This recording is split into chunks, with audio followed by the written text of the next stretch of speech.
Hello guys, good evening. Welcome to my new vlog.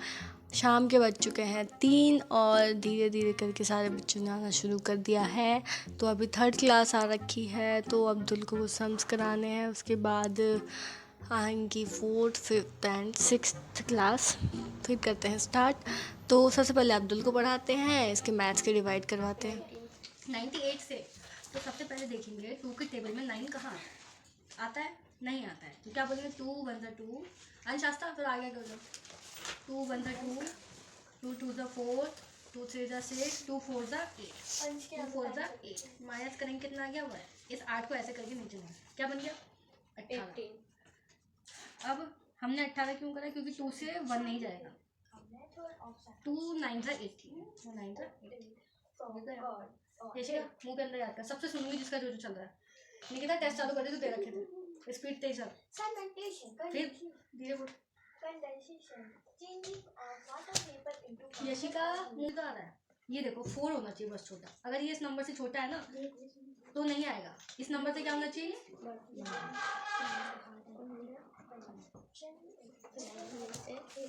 कर minus. Anshika मैंने क्या कहा, pin drop silence means pin drop silence.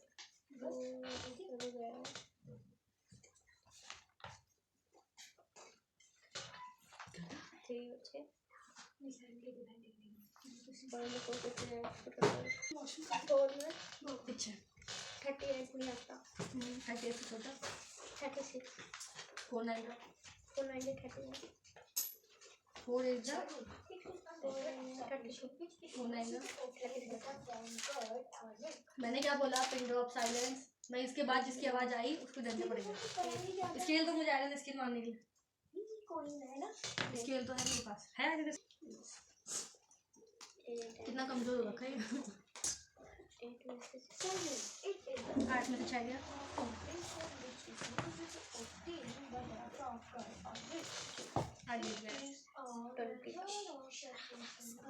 आजा,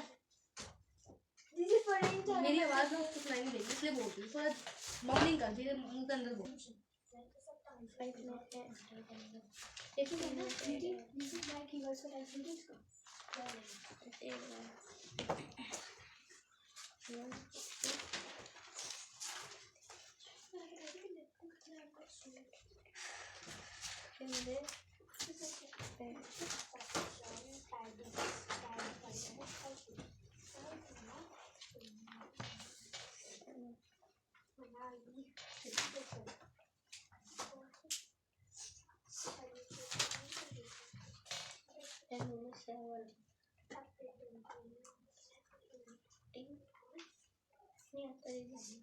seven से छोटा होता है, 8 से छोटा।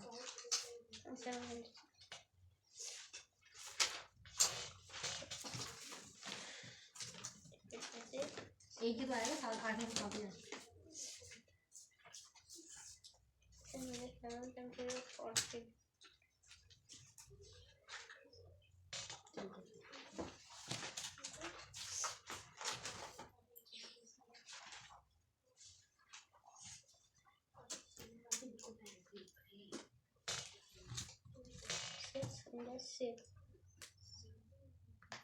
सेवन से छोटा लो, 7 में से 6 गया 1।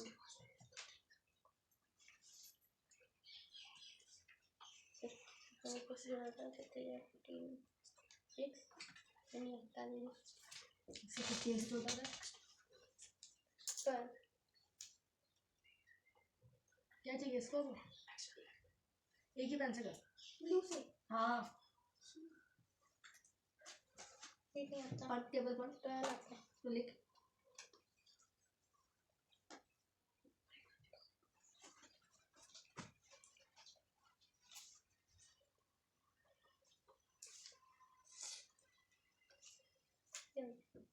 हो गया।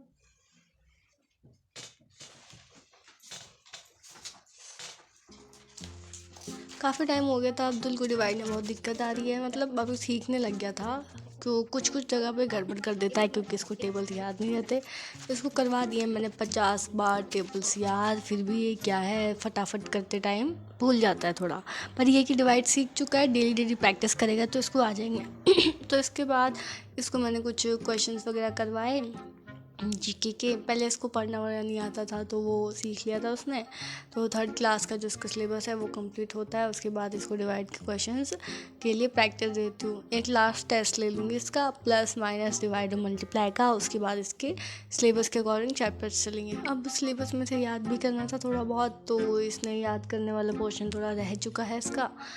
जितना रिटर्न का था वो तो इसको आ गए हैं। कुछ स्पेलिंग्स वगैरह में मिस्टेक्स कर रहा था, याद तो हो जाता है पर ये कि प्रोनाउंसिएशन में और रीडिंग में थोड़ी सी दिक्कत कर रहा है ये चीज़ों को स्पेलिंग्स वगैरह लर्न करने में।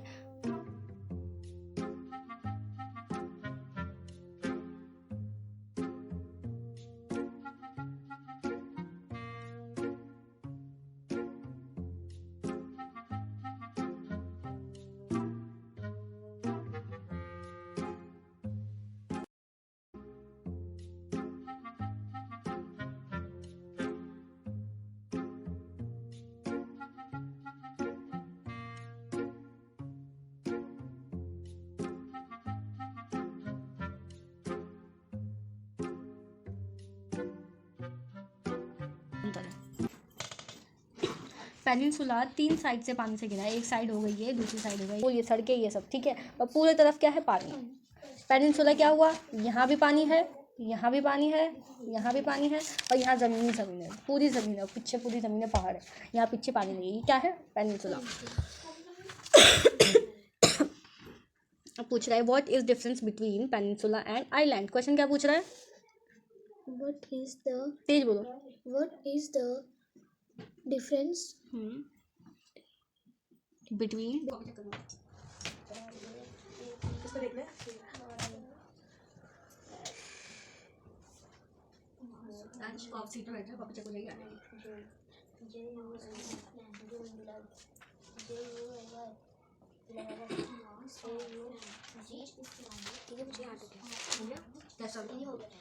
हो गया, अभी लाना, ठीक है। अंश को दे दो अपनी कॉपी, वो दूसरी कॉपी से चेक करेगा। सो 3rd क्लास का टॉपिक क्लियर हो चुका था, तो अब आ गई थी 4th क्लास और 6th क्लास। 6th क्लास के अब ना एक्चुअली ऐसा हो रहा है कि ना 5 दिसंबर से बच्चों की चलने वाले यूनिट टेस्ट। तो यूनिट टेस्ट का जो सिलेबस आ चुका है वो आजकल कंटिन्यूस करवाना है। तो कुछ बच्चे तो ऐसे हैं जिनका डेली होता है क्लियर, उन्हें तो उनका लर्न है, पर कुछ ऐसे हैं जिन्हें नहीं है लर्न। मतलब ये जो डेली चैप्टर याद करने के लिए दो तो फिर घर में जाके खेलते हैं, पढ़ाई नहीं करते, याद नहीं करते, तो उन्हें याद नहीं रहता है। सो अब इनकी करवानी है तगड़ी प्रैक्टिस, क्योंकि कल से अब शुरू होगा इनका डेली का टास्क। तो मैं डेली होमवर्क नहीं दूंगी, अब मैंने एक बना दिया 5 तारीख तक का टाइम टेबल कि इस दिन ये होमवर्क रहेगा, इस दिन ये होमवर्क रहेगा, इस दिन ये याद करके लाओगे, ताकि जो सिलेबस है वो फटाफट हमारा कंप्लीट हो जाए। तो बच्चे कर रहे थे लेट, तो निखिल को मैंने तब तक दे दिया था कि ये कुछ क्वेश्चंस वगैरह कर ले, तो ये तब तक वो कर रहा था। तब तक मैंने अंश की कॉपी चेक कर ली। अंश ने 2-3 दिन से तो सही कर रहा था, मतलब फुल में से फुल मार्क्स आ रहे थे, पर आजकल ही पता नहीं क्या हो गया उसे।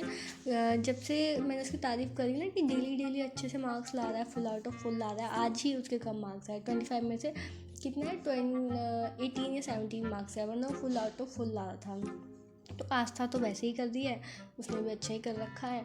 उसका कुछ संस्कृत वगैरह का सिलेबस रह चुका है, जो सिलेबस रह चुका है वो हम कर लेंगे, पर मेन सब्जेक्ट्स के क्वेश्चन वगैरह उन्होंने कर लिए हैं। तो थोड़े इन लोगों की मैथ्स ना सिंपल मैथ्स नहीं होती है। एनसीईआरटी की मैथ्स मुझे बहुत ज़्यादा ख़राब लगी, मतलब 4th या 5th क्लास तक बहुत गंदी मैथ्स है इनकी।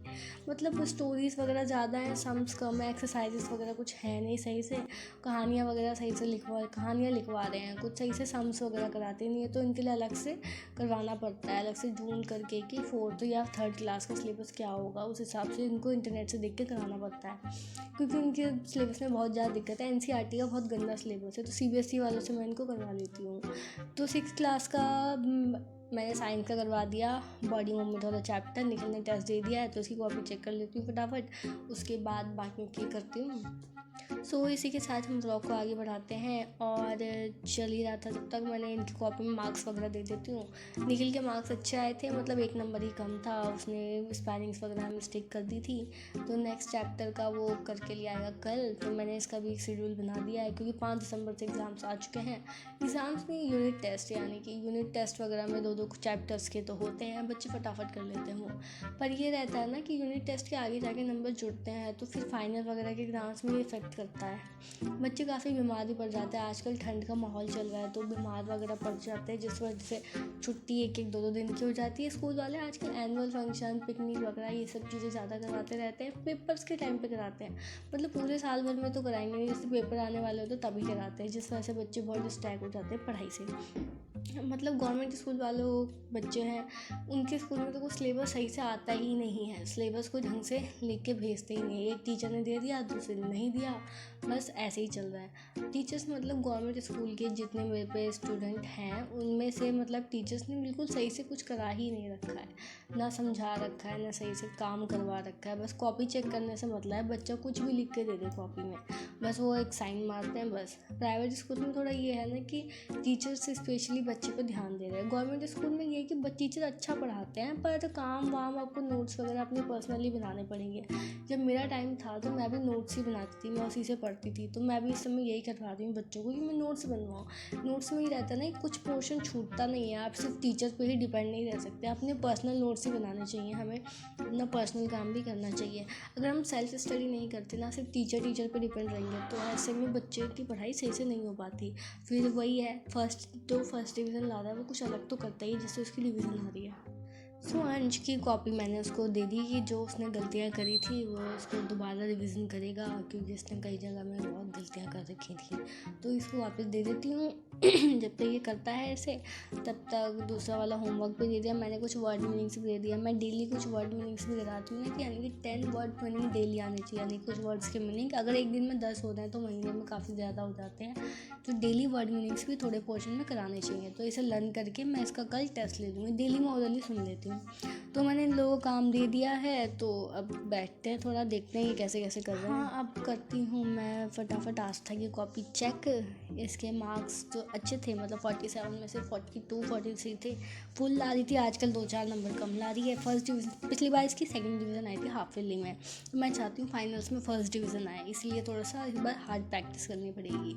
कॉपी चेक करी तो पता चला कि राइटिंग वगैरह तो सही है, पर यह है कि कुछ मेरे से कन्फ्यूजन्स थी, तो वो कन्फ्यूज़न मैंने क्लियर करवा दी। तो फटाफट अब इसका टारगेट बनाते हैं। सिलेबस आ चुका है यूनिट टेस्ट का, 5 दिसंबर से यूनिट टेस्ट है, तो उसके लिए सिलेबस बनाते हैं कि किस दिन क्या करना है। मैं टाइम टेबल के अकॉर्डिंग चलती हूँ। टाइम टेबल के अकॉर्डिंग ये रहता है ना कि हमने कितने टाइम में कितना पोर्शन लर्न करके कंप्लीट कर लेना है। अगर टाइम टेबल के अकॉर्डिंग ना करो तो थोड़ी सी गड़बड़ हो जाती है।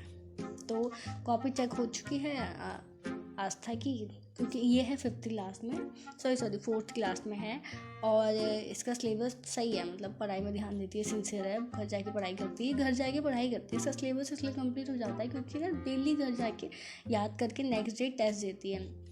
ऐसा कोई भी दिन नहीं होगा जिसने इसमें टेस्ट नहीं दिया है, डेली टेस्ट लेती हूँ मैं इसका, डेली टेस्ट करके लाती हूँ, अच्छे में से अच्छे मार्क्स आते हैं, इसलिए इसकी सेकंड डिवीज़न आई थी हाफ ईयरली में। तो मैं चाह रही हूँ कि अब फाइनल्स में ये है कि ना फर्स्ट डिवीज़न आ जाए, तो उसके लिए और हार्ड प्रैक्टिस करेंगे अब हम। तो कॉपी चेक हो चुकी है, अब आस्था को मैं सिलेबस समझा देती हूँ। ये कहाँ आगे पीछे कर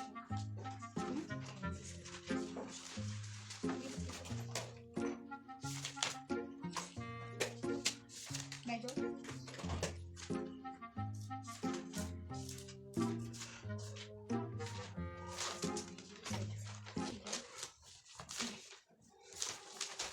ये क्या है? ये सारी क्या है? टेस्ट है ये सही है सारे के सारे। अंश ने चेक कर लिया। ये क्या कर रखा है?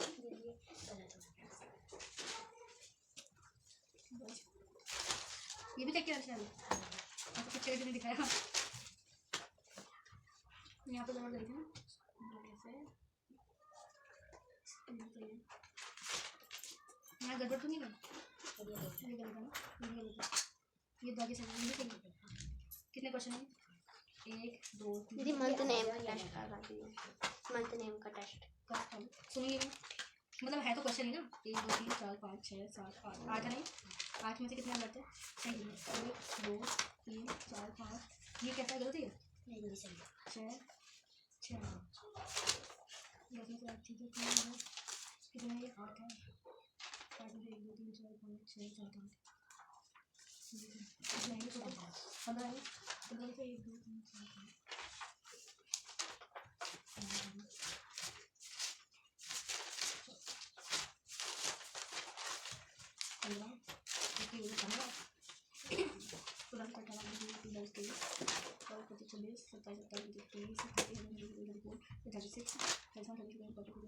आई होप गाइस आपको वीडियो अच्छी लगी तो आप चैनल को लाइक करें, शेयर करें, सब्सक्राइब करें। फटाफट 1 के सब्सक्राइबर कंप्लीट करवा दीजिए। इस वीडियो को काफ़ी ज़्यादा लाइक करें और प्लेटफॉर्म्स में भी शेयर करें, जैसे फेसबुक हो गया, इंस्टाग्राम हो गया। मेरा इंस्टाग्राम पेज भी है आरती जॉन ब्लॉग्स के नाम से। आप इंस्टाग्राम पे भी हमें फॉलो कर सकते हैं और मेरा पर्सनल अकाउंट है आरती के नाम से, तो आप उसमें भी जा करके मुझे फॉलो कर सकते हैं। मेरी रील्स रहती हैं। इसी के साथ मैं करती हूँ इस ब्लॉग को समाप्त। Thank you so much for watching my video.